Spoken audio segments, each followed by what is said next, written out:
اعوذ باللہ من الشیطان الرجیم بسم اللہ الرحمن الرحیم۔ ڈاکٹر عبد الرحمن السمیت رحمۃ اللہ علیہ کویت کے مشہور دائی، جن کے ہاتھوں افریقہ میں تقریباً 1,10,00,000 افراد مشرف با اسلام ہوئے، کہتے ہیں کہ اللہ کی نوازش اور قبولیت دعا کا ایک حیرت انگیز واقعہ میرے ساتھ پیش آیا۔ میں اس واقعے کو جب بھی یاد کرتا ہوں میرے رونگٹے کھڑے ہو جاتے ہیں اور میرے جسم پر لرزہ طاری ہو جاتا ہے، اور میرا دل اور زبان اللہ کی حمد و ثنا اور اس کے کرم و نوازش کے شکریہ سے تر ہو جاتی ہے۔ آئیے ڈاکٹر عبد الرحمن السمیت رحمۃ اللہ علیہ کی کہانی انہی کی زبانی سماعت فرماتے ہیں۔ افریقہ کے دعوتی سفروں میں میرے بچے ہمیشہ میرے ساتھ رہنے کی ضد کیا کرتے تھے۔ یہ جاننے کے باوجود کہ ان کو ساتھ لے جانا اپنے آپ کو پریشانی اور خطرات کے حوالے کرنا ہے، میں ان کی ضد کے آگے یہ سوچ کر ہتھیار ڈال دیتا کہ ساتھ رہنے کی وجہ سے ان میں بھی دعوتی جذبہ پیدا ہوگا اور وہ اس راہ کی محنت و مشقت کے خوگر ہو جائیں گے اور میرے بعد اس کام کو اچھی طرح سے سنبھال سکیں گے۔ ایک دن ان کے ساتھ ایک افریقی قبیلے میں جا رہا تھا، جس کا راستہ ایک جنگل سے ہو کر گزرتا تھا جہاں کثرت سے خونخوار جانور پائے جاتے تھے۔ اچانک سے راستے میں گاڑی خراب ہو گئی اور میرا بیٹا، جس کی عمر 10 سال کی تھی، گاڑی سے اترا اور سڑک پر لگی ہوئی خاردار رکاوٹ کو پار کر کے جنگل میں داخل ہو گیا، اور پھر جب نظر اٹھاتا ہے تو کیا دیکھتا ہے کہ اس کے سامنے چند میٹر کی دوری پر ایک شیر کھڑا ہوا تھا۔ میرا لڑکا خوف اور دہشت کی وجہ سے بالکل بے حس و حرکت اپنی جگہ پر جم گیا، اور جب میری نظر پڑی تو میں بھی سکتے میں آ گیا، مگر فوراً ہی مجھے قرآن مجید کی وہ آیت یاد آ گئی، سورہ نمل کی آیت نمبر 62، جس میں اللہ تعالیٰ ارشاد فرماتے ہیں اَمَّن يُجِيبُ الْمُضْطَرَّ إِذَا دَعَاهُ وَيَكْشِفُ السُّوءَ وَيَجْعَلُكُمْ خُلَفَاءَ الْأَرْضِ أَإِلَٰهٌ مَّعَ اللَّهِ قَلِيلًا مَّا تَذَكَّرُونَ۔ بھلا کون ہے کہ جب کوئی بے کس پکارتا ہے تو وہ اس کی فریاد کو سنتا اور مصیبت کو دور کرتا ہے، اور تم کو زمین پر گزشتہ لوگوں کی جگہ آباد کرتا ہے؟ کیا اللہ کے سوا کوئی اور معبود ہے؟ مگر تم بہت کم دھیان دیتے ہو۔ یہ آیت کا یاد آنا تھا۔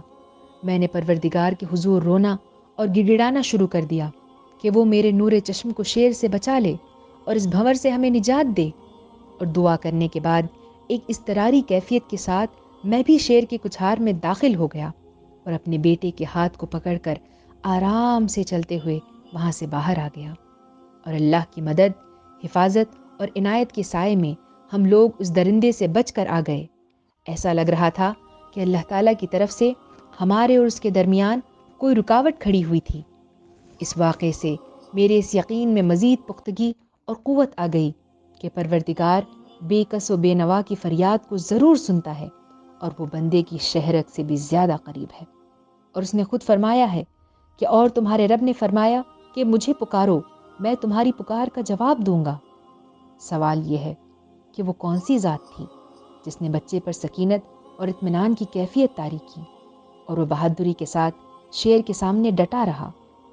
اور وہ کون سی ہستی تھی جس نے شیر کے دل میں رحم کا جذبہ پیدا کر دیا؟ اس لیے وہ نہ تو بچے پر حملہ آور ہوا اور نہ اس کے باپ پر۔ وہ وہی ہے جو زمین و آسمان کا مالک ہے، اور اس کے ہاتھ میں ہر ایک کا دل ہے، اور جب وہ کہتا ہے کن ہو جا تو وہ ہو جاتا ہے، فیکون۔ دوسرا واقعہ شیخ احمد القطان کا خود ان کی زبانی بیان کیا جاتا ہے، آئیے سماعت فرماتے ہیں۔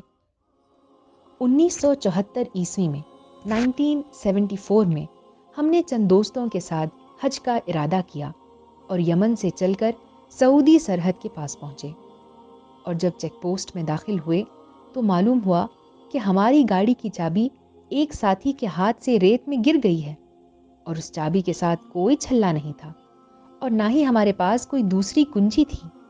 ہم نے اسے تلاش کرنے کی کوشش کی لیکن کچھ حاصل نہ ہوا، کیونکہ اس کی حیثیت ایسی تھی جیسے کہ سمندر میں سوئی کی تلاش کرنا۔ ہمارے ارد گرد سینکڑوں لوگ آ جا رہے تھے، اسی لیے چابی ریت میں دھس گئی تھی اور اس کا کہیں نام و نشان نہ تھا۔ ہمارے ساتھی حیران و پریشان کھڑے تھے، انہیں کچھ سمجھ نہیں آ رہا تھا۔ میں نے ان سے کہا کہ تم اپنی پوری قوت اور طاقت لگا کر بھی اگر اسے تلاش کرنا چاہو تب بھی تلاش نہیں کر سکتے، اسی لیے آؤ ہم اس ذات سے مدد مانگتے ہیں جو زمین و آسمان کی پوشیدہ چیزوں سے واقف ہے۔ انہوں نے کہا کہ ہم کن الفاظ میں دعا کریں؟ میں نے کہا ایک دعا تو قرآن میں مذکور ہے جو سورہ مومنون کے آخر میں موجود ہے، اور دوسری دعا حدیث میں ان الفاظ کے ساتھ منقول ہے، اللہم یا جامع الناس لیوم لا ریب فیہ اجمع بیننا و بین ضالتنا۔ اے اللہ، اے وہ ہستی جو قیامت میں تمام لوگوں کو جمع کر دے گی، ہماری گمشدہ چیز ہمیں واپس دلا دے۔ اور پھر تینوں ساتھی مل کر دعا کرنے لگے۔ ہمارے ایک ساتھی کی نگاہ بہت کمزور تھی اور وہ بہت زیادہ پاور کا موٹا چشمہ پہنا کرتے تھے۔ اس کے باوجود وہ قریب کی چیزوں کو بھی بہت کم دیکھ پاتے تھے، لیکن جیسے ہی ہم دعا سے فارغ ہوئے وہ کہنے لگے کہ دیکھو چابی کی چمک میرے چشمے پر پڑ رہی ہے، لیکن مجھے معلوم نہیں کہ وہ کہاں ہے، اس لیے تم لوگ اسے میرے آس پاس تلاش کرو۔ سب لوگ اس کی تلاش میں لگ گئے۔ اچانک ہم نے دیکھا کہ چابی کا ایک چھوٹا سا حصہ ریت سے باہر ہے اور وہ سورج کی کرنوں کی وجہ سے چمک رہا ہے، اور اسی کا عکس ہمارے ساتھی کے چشمے پر پڑ رہا ہے۔